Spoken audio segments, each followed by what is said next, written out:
Hello. नमस्कार प्यारे साथियों। मैं राघव आपका हार्दिक स्वागत करते हैं एग्जाम टारगेट ऑनलाइन प्लेटफॉर्म में। कैसे हो सभी लोग? आई होप सभी लोग बहुत अच्छे होगे बेटा, और पढ़ाई संबंधी कार्य भी बहुत अच्छे से कर रहे होगे। चलो बेटा स्टार्ट करते हैं आज के सेशंस को। देखो बेटा हम लोग क्या पढ़ रहे थे, हम लोग बायोलॉजी के अंतर्गत एक चैप्टर पढ़ रहे थे जिसका नाम है डाइजेशन सिस्टम। डाइजेशन सिस्टम बोले तो पाचन तंत्र। हम लोगों ने दो क्लासेस पाचन तंत्र के अंतर्गत कर चुके हैं। एक बार हम चाहेंगे कि पिछली दो क्लासेस का 2 मिनट में पूरा का पूरा रिकॉल करेंगे, उसके बाद में क्लास को कंटिन्यू बेटा वहीं से करेंगे जहां पे हमने आप लोगों को छोड़ा था। देखो पहली क्लास पे हमने पढ़ा था कि डाइजेशन सिस्टम बोले तो पाचन तंत्र। हमने कहा पाचन तंत्र हम मनुष्य के शरीर के अंदर होता है। कहाँ? पाचन मनुष्य के शरीर के अंदर होता है, इसीलिए इसको क्या बोलते हैं? होलोजोइक प्राणी कहते हैं। क्या कहते हैं? होलोजोइक प्राणी कहते हैं। फिर बेटा हमने बताया कि एक बड़ा सा फिगर बनाया और बड़े से फिगर में हमने सारी चीजों को डिफाइन कर दिया, और हमने बेटा ये भी कहा था कि जिसने इस फिगर को समझ लिया उसने पूरे के पूरे पाचन तंत्र को समझ लिया। हमने कहा कि हमने पढ़ाना स्टार्ट किया पाचन तंत्र, और हमने कहा पाचन तंत्र में हम लोग क्या करेंगे बेटा। पाचन तंत्र के अंतर्गत हमने एक बड़ा सा फिगर बनाया, एक फिगर बनाया बड़ा सा फिगर, और बड़ा सा फिगर बनाने के साथ साथ बड़ा सा फिगर बनाने के साथ साथ हमने चीजों को बहुत अच्छे से समझने की कोशिश की।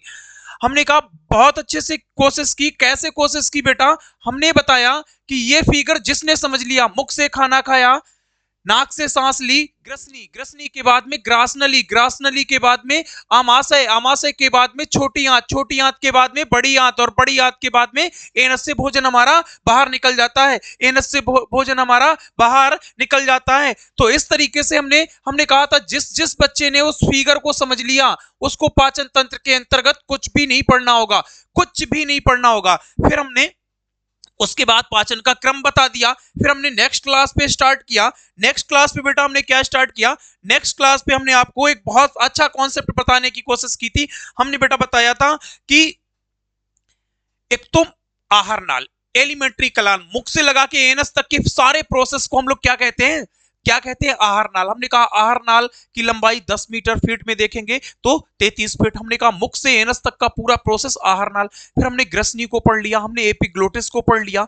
ऐसे हमने बहुत सारे कॉन्सेप्ट पे हम लोगों ने बातें की, और बहुत सारे कॉन्सेप्ट को हमने कहा मुख गुहा। मुख गुहा के अंदर तीन तीन क्या क्या पढ़ लिया? दांत पढ़ लिया, जीभ पढ़ लिया, और दांत पढ़ लिया, जीभ पढ़ लिया, और उसके साथ साथ बेटा दांत और जीभ के बाद में हमने लार ग्रंथियों को भी पढ़ लिया था। किनको?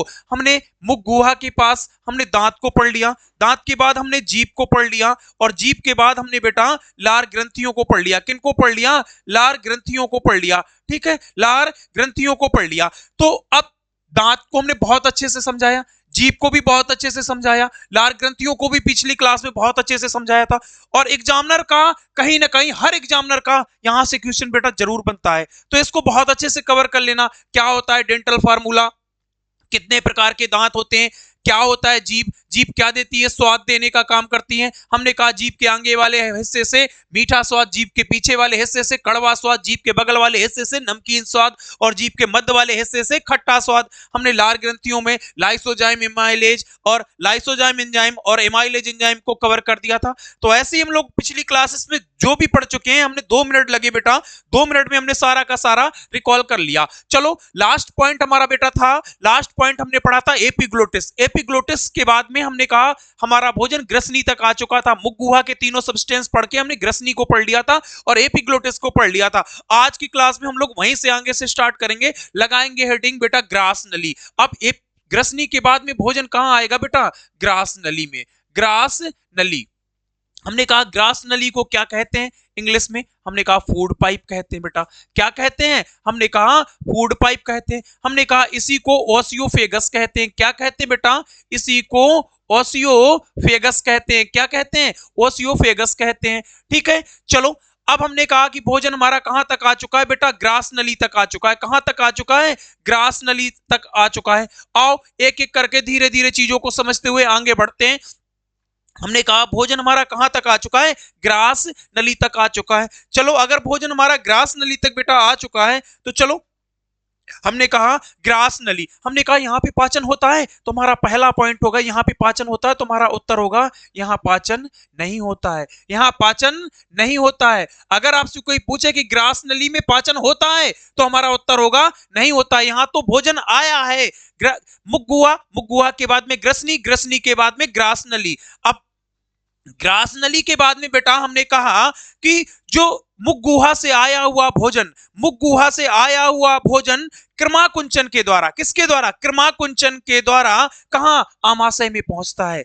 मुख गुहा से, पॉइंट लिखेंगे कि मुख गुहा से, मुख गुहा से आया हुआ भोजन, मुख गुहा से आया हुआ भोजन क्रमाकुंचन द्वारा, मुख गुहा से आया हुआ भोजन क्रमाकुंचन द्वारा आमाशय में पहुंचता है। कहां पहुंचता है बेटा? आमाशय में पहुंचता है। आमाशय बोले तो स्टोमक, आमाशय बोले तो स्टोमक। मुख गुहा से आया हुआ भोजन क्रमाकुंचन द्वारा आमाशय में पहुंचता है। कहां पहुंचता है बेटा? आमाशय में पहुंचता है। देखो क्रमाकुंचन का मतलब क्या होता है बेटा, इसको भी राइट डाउन कर लेंगे। हमने कहा क्रमाकुंचन का मतलब होता है ऊपर से नीचे, यानी कि भोजन ऊपर से नीचे, एक प्रोसेस है ऊपर से नीचे, यानी कि पहले मुख में खाना को खाया तो मुख गुहा से आया हुआ भोजन क्रमाकुंचन, एक क्रम, एक सिस्टमैटिक वे से, ऐसे नहीं कि मुख में खाना खाया सीधा पेट में आ गया, ऐसे नहीं, एक सिस्टम के अकॉर्डिंग, एक सिस्टम के अकॉर्डिंग मुख में खाया, दांतों से टकराया, जीभ से मिला और लार ग्रंथियों से मिक्स हुआ, ग्रसनी पहुंचा, ग्रसनी के बाद में ग्रास नली, एक सिस्टमैटिक वे से भोजन हमारा धीरे धीरे फ्लो करता हुआ कहां आ गया? आमाशय तक आ गया। भोजन हमारा बेटा कहां तक आ चुका है? आमाशय तक आ चुका है। तो अगर कोई पूछे कि मुख गुहा से आया हुआ भोजन क्रमाकुंचन, क्रमाकुंचन का मतलब ऊपर से नीचे, यानी कि ऊपर से नीचे आया, क्रमाकुंचन के द्वारा आमाशय में पहुंचता है, क्रमाकुंचन के द्वारा आमाशय में पहुंचता है। मुख गुहा से आया हुआ भोजन क्रमाकुंचन द्वारा, क्रमाकुंचन के द्वारा आमाशय में पहुंचता है। कहां पहुंचता है? क्रमाकुंचन के द्वारा आमाशय में पहुंचता है। तो इस तरीके से हमारा भोजन बेटा कहां पहुंच चुका है? आमाशय में। चलो तो नेक्स्ट स्लाइड में बेटा हम लोग आमाशय को कवर करते हैं। अब हम लोग कहां तक पहुंच गए बताओ, आप बताओ मुझे। अब हम लोग कहां तक पहुंच चुके हैं? आमाशय तक। कहां तक पहुंच चुके हैं बेटा? आमाशय तक। चलो आमाशय को डिफाइन करते हैं। आमाशय को हमने कहा क्या बोलते हैं बेटा? स्टोमक बोलते हैं। क्या बोलते हैं? स्टोमक बोलते हैं। आमाशय को हम लोग इंग्लिश में कहते हैं स्टोमक। ठीक है, चलो अब याद करो फिगर में, याद करो फिगर में ही हमने सारे पॉइंट आपको डिफाइन किए थे। हमने कहा आमाशय में क्या पाया जाता है? एक तो बेटा एससीएल पाया जाता है। क्या पाया जाता है? एससीएल पाया जाता है। आमाशय में क्या पाया जाता है? तो हमारा उत्तर होगा, पहला पॉइंट हमारा होगा एससीएल पाया जाता है। क्या पाया जाता है? एससीएल पाया जाता है। ठीक है, हमने कहा आमाशय में एक एंजाइम पाया जाता है जिसका नाम पेप्सिन। क्या नाम है बेटा? पेप्सिन। पेप्सिन, आमाशय में पेप्सिन। आमाशय में ही रेनिन पाया जाता है। क्या पाया जाता है बेटा? आमाशय में ही बेटा रेनिन पाया जाता है। क्या पाया जाता है? रेनिन। चलो एक एक करके इन तीनों पॉइंटों को समझेंगे। हमने कहा आमाशय के अंदर एचसीएल पाया जाता है। एचसीएल बोले तो हमने कहा हाइड्रोक्लोरिक एसिड। क्या एचसीएल को हम लोग क्या कहते हैं? Hydrochloric acid. एचसीएल को हम लोग क्या कहते हैं? आमाशय में एचसीएल पाया जाता है, पेप्सिन एंजाइम पाया जाता है, रेनिन एंजाइम पाए जाते हैं। हमने कहा आमाशय को हम लोग क्या कहते हैं? हमने कहा आमाशय को हम लोग कहते हैं हाइड्रोक्लोरिक एसिड। क्या कहते हैं बेटा?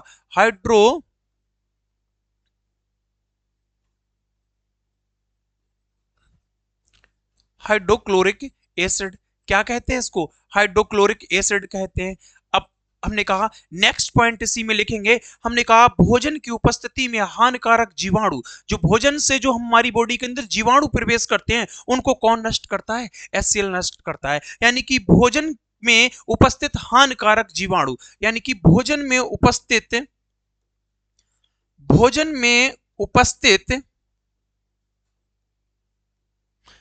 में उपस्थित हानिकारक जीवाणु, हानिकारक जीवाणु, जीवाणु बोले तो बैक्टीरिया है ना, जीवाणु बोले तो बैक्टीरिया। हमने कहा भोजन में उपस्थित हानिकारक जीवाणुओं को नष्ट करता है।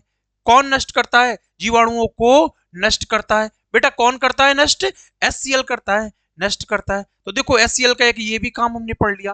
क्या पढ़ लिया? हमने कहा भोजन में उपस्थित हानिकारक जीवाणुओं को नष्ट करता है कौन? यही करता है। ठीक है, हमने कहा कि भोजन के साथ जो हमारी टाइलिन, क्या टाइलिन को भी नष्ट कर देता है कौन? भोजन के साथ मिलकर ये टाइलिन को भी नष्ट कर देता है कौन? HCl। भोजन के साथ मिलकर जो टाइलिन होती है उसको भी नष्ट कर देता है। तो हमने कहा इसको भी यहीं पे राइट डाउन कर लेंगे, इसको भी हम लोग यहीं पे राइट डाउन कर लेंगे। क्या हमने कहा कि भोजन में उपस्थित, भोजन के साथ मिलकर, ऐसे लिख लेंगे, भोजन के साथ मिलकर, भोजन के साथ मिलकर टाइलिन को नष्ट कर देता है कौन? HCl। ऐसे लिख लेंगे, इस पॉइंट को भी यहीं पे राइट डाउन कर लो कि भोजन के साथ मिलकर, भोजन के साथ मिलकर टाइलिन को भी नष्ट कर देता है। किसको नष्ट कर देता है? टाइलिन को नष्ट कर देता है कौन बेटा? HCl। देखो HCl का क्या काम है, हम एक बार दो तीन पॉइंट में कवर कर लेंगे। हमने कहा भोजन के साथ टाइलिन को नष्ट कर देता है। क्या करता है? नष्ट कर देता है, टाइलिन के साथ नष्ट कर देता है। ठीक है, तो ये हो गए दो पॉइंट, ये हो गए दो पॉइंट। तथा भोजन को अगर लिखेंगे तो और भी, अगर और ज्यादा डीप जानना चाहे तो हमने कहा इसको क्या करता है? तथा भोजन को अम्लीय बना देता है कौन? यही अम्लीय, क्या कर देता है? भोजन को अम्लीय बना देता है। भाई HCl है, HCl एक प्रकार का क्या है? एसिड है। चलो आओ पेप्सिन को कवर करते हैं एक एक करके, फिर तीनों के तीनों सारे पॉइंट हम यहीं पे रिकॉल करा देंगे और सारे पॉइंट कोशिश करेंगे कि यहीं का यहीं याद भी करा देंगे। ठीक है, प्रोटीन का पाचन कौन? पेप्सिन क्या करता है? प्रोटीन का पाचन। किसका पाचन बेटा? प्रोटीन का पाचन। पेप्सिन क्या करता है? प्रोटीन का पाचन। प्रोटीन का पाचन कौन करता है? पेप्सिन। और पेप्सिन को एक्टिव करने के लिए HCl का होना बहुत जरूरी है बेटा। यानी कि अगर इस पेप्सिन को जगाना है ना तो प्रोटीन का पाचन करता है। और हमने कहा कि पेप्सिन को एक्टिव करने के लिए, किसको? पेप्सिन को एक्टिव करने के लिए, पेप्सिन को एक्टिव करने के लिए, एक्टिव करने के लिए HCl का होना बहुत जरूरी है बेटा। HCl का होना बहुत जरूरी है। क्या लिखा हमने बेटा? हमने लिखा कि ये पेप्सिन क्या करता है? प्रोटीन का पाचन करता है। और हमने कहा कि प्रोटीन का पाचन अगर पेप्सिन कर रहा है तो हमने कहा पेप्सिन को एक्टिव करने के लिए HCl का होना बहुत जरूरी है। अगर ये HCl बेटा नहीं होगा तो हमारा पेप्सिन एक्टिव नहीं होगा। और एक्टिव का मतलब जगाना, एक्टिव का मतलब जगाना। अगर एक पेप्सिन को एक्टिव यानी कि इसको जगाने के लिए HCl का होना बहुत जरूरी है, तभी ये क्या कर देगा? प्रोटीन का पाचन कर देगा। चलो नेक्स्ट, नेक्स्ट थोड़ी सी स्लाइड छोटी कर लेते हैं ताकि चीजें और अच्छे से समझ आ जाएं। इसके बाद में हम एक ही स्लाइड में सारे के सारे पॉइंट एक बार रिकॉल करेंगे, उसके बाद में क्लास को आगे कंटिन्यू करेंगे। ठीक है, चलो अब हम लोग पढ़ लेते हैं रेनिन को। किसको पढ़ लेते हैं? रेनिन को। और रेनिन को हम लोग समझते हैं। हमने कहा बच्चों में दूध का पाचन, बच्चों में दूध के पाचन के लिए रेनिन एंजाइम क्या करता है? रेनिन एंजाइम का उपयोग होता है। ऐसे लिख लेंगे, बच्चों में, बच्चों में दूध का पाचन के लिए, पाचन, दूध के पाचन के लिए रेनिन एंजाइम का उपयोग होता है।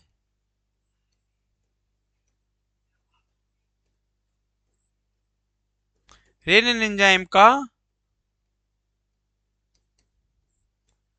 उपयोग होता है। यानी कि छोटे बच्चों को हम लोग देखते हैं, जब बच्चा, और हम इसको लॉजिकल थिंकिंग से समझते हुए चलते हैं। हमने कहा जब बच्चा छोटा होता है बेटा, जब बच्चा छोटा होता है तो मम्मा का दूध पी रहा होता है। और जैसे ही मम्मा का दूध पीने से जब वो छोड़ देता है ना, तो हम देखते हैं ना कि उसको कहीं बाहर का दूध पिलाया जाता है, गाय का, भैंस का, कहीं का दूध, अगर दुकान से लेके दूध दिया जा रहा है, अगर वो दूध दिया जाता है तो देखते हैं कि बच्चा जैसे दूध को पीता है उसके बाद में वोमिट कर देता है। क्या कर देता है? वोमिट कर देता है। हम लोग देखते हैं कि जब वो वोमिट करता है तो बेटा वो दूध का लुत्था लुत्था सा आता है, फटा फटा सा आता है। क्या कर दिया? वो रेनिन एंजाइम, ये वैक्सो में अब्सेंट होता है। ये क्या करता है? ये रेनिन एंजाइम बेटा वैक्स में अब्सेंट होता है। वैक्स में इसकी क्या होती है? अनुपस्थिति होती है। इस रेनिन एंजाइम की बेटा वैक्स में अनुपस्थिति होती है। वैक्स में ये क्या होता है? इसकी अनुपस्थिति होती है। ठीक है, ये भी लगे हाथ हम लोग पता कर लेंगे, बाकी आगे धीरे धीरे चलेंगे। इसको हमने कहा वैक्स में अनुपस्थिति होती है, तो एक तरीके से हमने स्टोमक को पढ़ना स्टार्ट कर दिया, भोजन को हम लोग स्टोमक तक ले आए। हमने कहा आमाशय में HCl पाया जाता है, हाइड्रोक्लोरिक एसिड, जो भोजन में उपस्थित हानिकारक बैक्टीरिया को नष्ट करता है। हमने कहा भोजन के साथ मिलकर टाइलिन को भी नष्ट कर देता है। किसको? टाइलिन को भी नष्ट कर देता है। हमने कहा पेप्सिन क्या करता है बेटा? प्रोटीन का पाचन करता है। और हमने कहा पेप्सिन को एक्टिव करने के लिए HCl का होना बहुत जरूरी है। हमने कहा रेनिन एंजाइम क्या करता है? बच्चों में दूध का पाचन के लिए रेनिन एंजाइम का उपयोग होता है। हमने कहा ये वयस्कों में अनुपस्थित होता है। तो इस तरीके से हमने आमाशय से जुड़े ये 3 कॉन्सेप्ट क्लियर कर लिए और उनके सारे के सारे पॉइंट भी बहुत अच्छे से कवर कर लिए। चलो आओ अब हम लोग नोट लगाएंगे और नोट लगा के 2-3 पॉइंट हु बहु लिख लेंगे। जहां तक मुझे उम्मीद है कि एग्जामिनर आपसे हु बहु ऐसे पूछेगा, जैसे हम लिखा रहे हैं ऐसे ही पूछेगा। हमने कहा आमाशय में भोजन की प्रकृति कैसी होती है? आपका उत्तर होगा भैया अम्लीय होती है। आमाशय में भोजन की प्रकृति, आमाशय में भोजन की प्रकृति कैसी होती है बेटा? तो हमारा उत्तर होगा अम्लीय होती है। कैसी होती है? अम्लीय। अम्लीय बोले तो एस्टिक, क्या? एस्टिक है ना, अम्लीय होती है। आमाशय में भोजन की प्रकृति कैसी होती है? अम्लीय होती है, एस्टिक होती है। ठीक है, एस्टिक होती है। आमाशय में भोजन की प्रकृति अम्लीय होती है। ठीक है, चलो पहला पॉइंट हमारा कंप्लीट हो गया। हमने कहा आमाशय में भोजन की प्रकृति कैसी होती है? अम्लीय होती है। ठीक है, चलो इसके बाद ठीक है, थोड़ा सा कटना नहीं चाहिए, ऐसे ही लिख लेते हैं ताकि आप लोगों को कोई प्रॉब्लम ना हो। आमाशय में भोजन की प्रकृति कैसी होती है? अम्लीय होती है। ठीक है, चलो इसके बाद में नोट का ये पॉइंट नंबर पहला। पॉइंट नंबर दूसरा, हमने कहा कि आमाशय में भोजन को क्या कहते हैं? देखो मुख में जब भोजन था तो उसका दूसरा नाम था। आमाशय में भोजन को क्या कहते हैं? आमाशय में भोजन को क्या कहते हैं? तो हमारा उत्तर होगा आमाशय में भोजन को काइम कहते हैं। क्या कहते हैं? आमाशय में भोजन को काइम क्या कहते हैं बेटा? काइम कहते हैं। बहुत इंपॉर्टेंट पॉइंट है, अलग कलर से लिख लो इसको। आमाशय में भोजन को क्या कहते हैं? काइम कहते हैं। क्या कहते हैं बेटा? काइम कहते हैं। काइम कहते हैं। ठीक है, इसको राइट डाउन दोबारा से। आमाशय में भोजन को क्या कहते हैं? काइम कहते हैं। क्या कहते हैं बेटा? काइम कहते हैं। ठीक है, काइम कहते हैं। आमाशय में भोजन को काइम कहते हैं। काइम कहते हैं। तो ये हो गए हमारे नोट का दूसरा पॉइंट कि आमाशय में जब भोजन होता है तो उसका नाम बदल के क्या हो जाता है? काइम। जब मुख में भोजन होता है तो उसका नाम क्या होता है? याद करो, कमेंट बॉक्स में बताओ कि जब मुख में भोजन होता है तो उसका नाम क्या होता है बेटा? बोलस होता है। क्या होता है? बोलस होता है। आमाशय से एक रस का स्राव होता है जिसको हम लोग कहते हैं गैस्ट्रिक जूस। क्या कहते हैं? Gastric juice. आमाशय से एक रस का स्राव होता है। आमाशय से यानी कि आमाशय से जठर रस, जठर रस बोले तो गैस्ट्रिक जूस। जठर रस को हम लोग इंग्लिश में कहते हैं गैस्ट्रिक जूस। क्या कहते हैं बेटा? Gastric juice. आमाशय से जठर रस का स्राव होता है। किसका स्राव होता है? जठर रस का स्राव होता है। आमाशय में जठर रस का स्राव होता है। ठीक है, आमाशय से जठर रस का स्राव होता है। किसका होता है? जठर रस का स्राव होता है। तो इस तरीके से हमारा भोजन बेटा कहां तक पहुंच चुका है? आमाशय तक। हमने पूरे के पूरे आमाशय को बहुत अच्छे से पढ़ लिया। हमने HCl, पेप्सिन, रेनिन पढ़ लिया और हमने यहाँ पे लगे हाथ 3 पॉइंट और पढ़ लिए। हमने कहा आमाशय में भोजन की प्रकृति अम्लीय होती है। कैसी होती है बेटा? अम्लीय होती हैं। और हमने कहा आमाशय में भोजन को काइम कहते हैं। और हमने कहा आमाशय से जठर रस का स्राव होता है।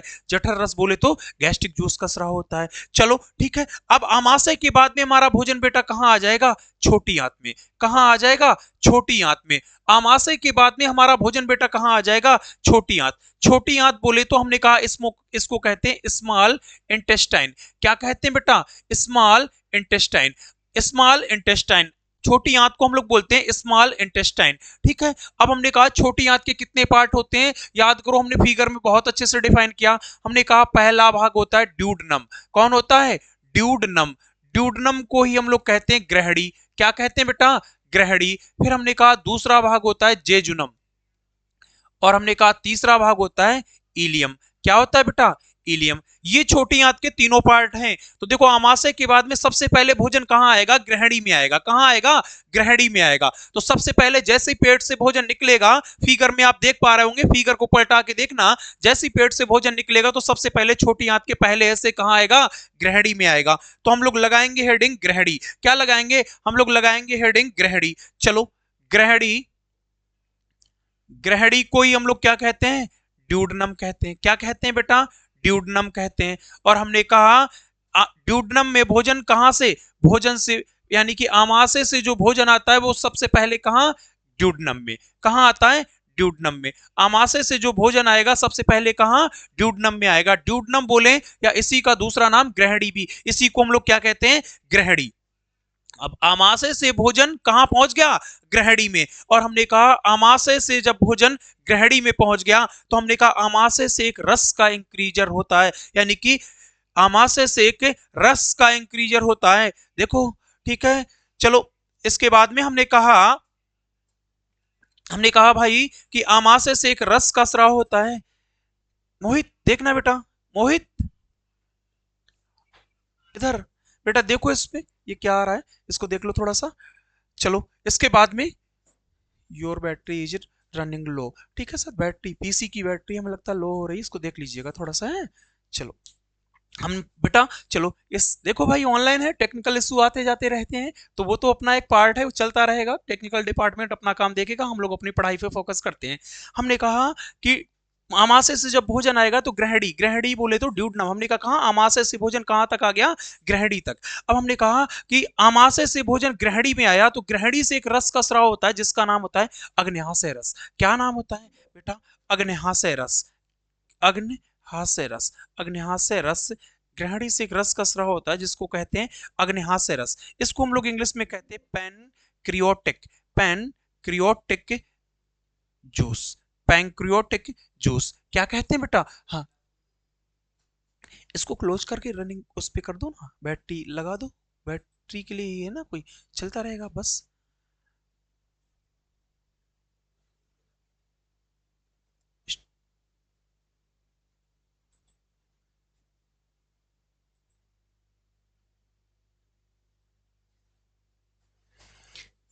चलो, तो देखो बेटा, टेक्निकल इशू होते हैं भाई, ऑनलाइन का यही जमाना है। टेक्निकल इशू की वजह से क्लास में थोड़ा सा डिस्टरबेंस हुआ है।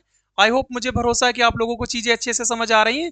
बाकी टेक्निकल डिपार्टमेंट का अपना एक अलग काम है, वो करेगा अच्छे से, सारी चीजों को बहुत अच्छे से चलाएगा।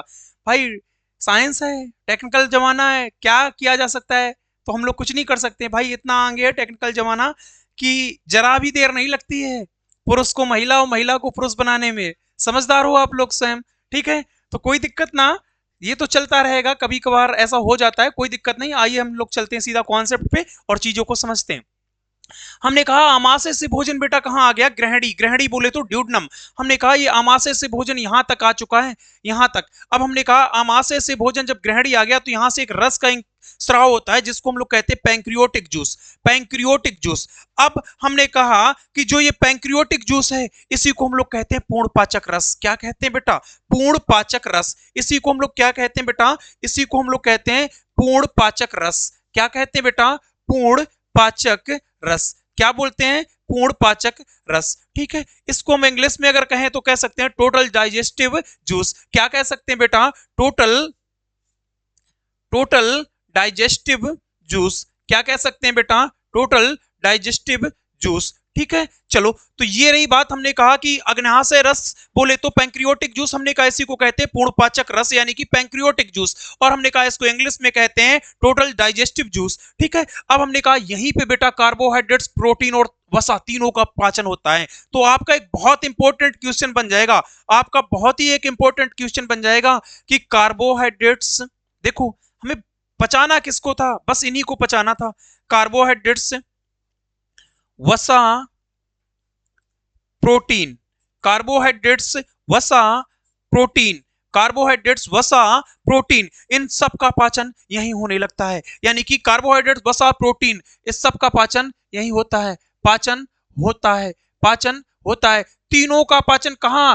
छोटी आंत के पहले पार्ट ग्रहणी में। कहां पे बेटा? ग्रहणी में। तो कार्बोहाइड्रेट्स पहला पॉइंट, कार्बोहाइड्रेट्स दूसरा पॉइंट, हमने कहा कार्बोहाइड्रेट्स, वसा और प्रोटीन का पाचन होता, प्रोटीन का पाचन होता है कहां पे बेटा, छोटी आंत में। छोटी आंत में यानी कि यहां से एक रस इंक्रीज हुआ जिसको पैंक्रियोटिक जूस कहते हैं, इसी को हमने कहा पूर्ण पाचक रस। यानी कि तीनों चीजों का पाचन, टोटल डाइजेस्टिव जूस यहीं से इंक्रीज होता है, टोटल डाइजेस्टिव जूस। और हमने कहा कराना किसका था, कार्बोहाइड्रेट्स का कराना था, वसा का कराना था, प्रोटीन का कराना था। और हमने क्या किया बेटा, तीनों के पाचन करा दिए, तीनों के पाचन करा दिए। तो आपका बहुत इंपॉर्टेंट क्वेश्चन बन के तैयार हो गया कि भैया बताओ वसा, प्रोटीन और कार्बोहाइड्रेट्स का पाचन कहां होता है। हमने बताएंगे बेटा कि छोटी आंत के पहले पार्ट ड्यूडनम या तो ग्रहणी में बोल सकते हैं, ठीक है। अब आओ, हमने कहा कि कार्बोहाइड्रेट्स का पाचन कौन करता है, तो हमारा उत्तर होगा इमाइलेज। कौन करता है बेटा, कार्बोहाइड्रेट्स का पाचन कौन करता है, इमाइलेज। हमने कहा वसा का पाचन कौन करता है, तो हमने कहा वसा का पाचन बेटा कौन करता है, लाइपेज करता है। कौन करता है, लाइपेज करता है। देखो अलग अलग हो गए, हमने कहा लाइपेज करता है। हमने कहा ट्रिप्सिन क्या करता है, ये प्रोटीन का पाचन करता है। कौन करता है बेटा, ट्रिप्सिन। कौन करता है, ट्रिप्सिन। ट्रिप्सिन किसका पाचन करता है, हमारा उत्तर होगा ट्रिप्सिन किसका पाचन करता है, हमारा उत्तर होगा बेटा किसका पाचन करता है, प्रोटीन का पाचन कौन करता है, ट्रिप्सिन करता है। ठीक है, सही से लिख लेंगे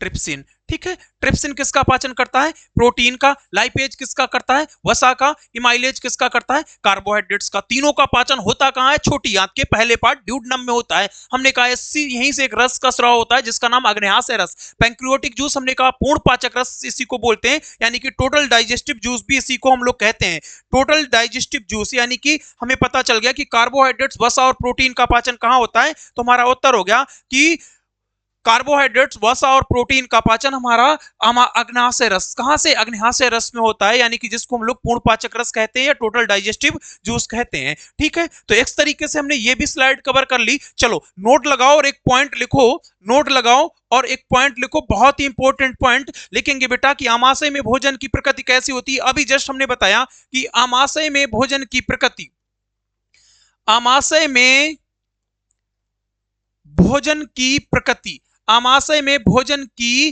प्रकृति, आमाशय में भोजन की प्रकृति कैसी होती है, आप बताओ मुझे कैसी होती है। अभी हमने जस्ट बताया HCl पाया जाता है तो क्या होती है, अम्लीय होती है। अब जब हमें पता है कि हमारे पेट में HCl पाया जाता है, HCl क्या पाया जाता है, आमाशय में भोजन की प्रकृति कैसी होती है, अम्लीय। अम्लीय बोले तो हमने कहा हमारे पेट के अंदर क्या पाया जाता है, HCl। और HCl इतना खतरनाक तत्व, इतना खतरनाक HCl, इतना स्ट्रॉन्ग एसिड है जो हमारे पेट में पाया जाता है। आप 56 प्रकार का भोजन क्यों नहीं खा लो, दुनिया की कोई भी कीमती से कीमती चीज क्यों ना खा लो, एसिड का नाम बुरा होता है। एसिड आपके फेस पे पड़ेगा, आपका फेस जल जाएगा, कपड़े पे पड़ेगा, आपका कपड़ा जल जाएगा। और ऊपर से एक ऐसा एसिड, स्ट्रॉन्ग एसिड। एसिड बेटा टू टाइप्स के होते हैं, एक स्ट्रॉन्ग एसिड और एक वीक एसिड। अब स्ट्रॉन्ग एसिड, ये हमारे पेट के अंदर स्ट्रॉन्ग एसिड है, ये HCl कैसा है, स्ट्रॉन्ग एसिड है, प्रबल एसिड है, और ये बेटा हमारे पेट में पाया जा रहा है। तो आप समझ सकते हो हम दुनिया का कोई भी कितना कीमती भोजन क्यों ना खा लें, ये जाएगा और इसको तुरंत राख कर देगा। अरे भोजन की तो गोली मारो, आप कुछ भी खाओगे आपकी बॉडी के अंदर जो आते हैं ना उनको भी जला के राख कर देगा। तो जाहिर सी बात है कोई ना कोई ऐसा हमारी बॉडी में एक ऐसा कोई ना कोई पदार्थ होता होगा जो इसको बैलेंस भी बनाता रहेगा होगा। क्या करता होगा, तो हमने कहा कि यकृत से एक रस का स्राव होता है जिसको हम लोग कहते हैं, यकृत से एक रस का स्राव होता है, यकृत से एक रस का स्राव होता है, रस का स्राव होता है जिसको हम लोग कहते हैं पित्तरस। क्या कहते हैं बेटा, पित्तरस। और पित्तरस से बेटा क्या निकलता है, क्षार। पित्तरस से क्या निकलता है, क्षार। और यहां से निकला एसिड, यहां से निकला क्षार। और कहते हैं कि जब एसिड और प्लस क्षार जब मिल जाते हैं तो चीजें कैसी हो जाती हैं बेटा, बोलो कैसी हो जाती हैं, उदासीन हो जाती हैं। इसलिए मुझे उस भोजन से एनर्जी मिलती है। आप समझ जाओ तो यकृत के अंदर, यकृत का हमारी बॉडी में कितना बड़ा रोल है ये भी हमें समझ आ गया। यकृत का बहुत बड़ा रोल है। यकृत से एक रस का स्राव होता है जिसको हम लोग कहते हैं पित्तरस। पित्तरस को हम लोग इंग्लिश में कहते हैं बाइल जूस। क्या कहते हैं बेटा, पित्तरस को हम लोग इंग्लिश में कहते हैं बाइल जूस। क्या कहते हैं, बाइल जूस। ठीक है, बाइल जूस। तो इस बाइल जूस कहां से निकलता है, यकृत से। और हमने कहा यकृत पित्तरस से निकलता है क्षार। हमने कहा यहां से क्षार निकला और भोजन में, आमाशय में भोजन की प्रकृति अम्लीय, और यहां से निकला क्षार। और जब एसिड और क्षार मिल गए तो चीजें कैसी हो जाती हैं, उदासीन। इसलिए हमको भोजन से हमको एनर्जी मिलती है। चलो तो आज की क्लास में हम लोग यहीं तक रखते हैं बेटा, एक बार पूरा का पूरा रिकॉल करेंगे, उसके बाद में क्लास को खत्म करेंगे।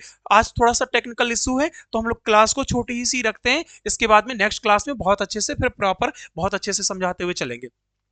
नेक्स्ट क्लास में हमने एपिग्लोटिस लास्ट पार्ट छोड़ा था, आज ग्रास नली को पढ़ना स्टार्ट किया। हमने कहा ग्रास नली, फूड पाइप, ओसियोफेगस। हमने कहा यहाँ पे पाचन नहीं होता है। हमने कहा मुख गुहा से आया हुआ भोजन कृमाकुंचन के द्वारा आमाशय में पहुंच जाता है। कृमाकुंचन का मतलब होता है ऊपर से नीचे, और भोजन हमारा कहाँ, आमाशय में आ गया। हमने कहा आमाशय में एचसीएल होता है, पेप्सिन होता है, रेनिन होता है। हमने कहा एचसीएल को हाइड्रोक्लोरिक एसिड कहते हैं। हमने कहा भोजन में उपस्थित हानिकारक जीवाणु यानी कि बैक्टीरिया को नष्ट कौन करता है, एचसीएल। हमने कहा भोजन के साथ टाइलिन को भी नष्ट कर देता है कौन, एचसीएल। हमने कहा पेप्सिन का काम प्रोटीन का पाचन करना। हमने कहा पेप्सिन को एक्टिव करने के लिए एचसीएल का होना बहुत जरूरी है। अगर एचसीएल नहीं होगा तो पेप्सिन नहीं इंक्रीज होगा, अगर पेप्सिन नहीं होगा तो प्रोटीन का पाचन नहीं होगा।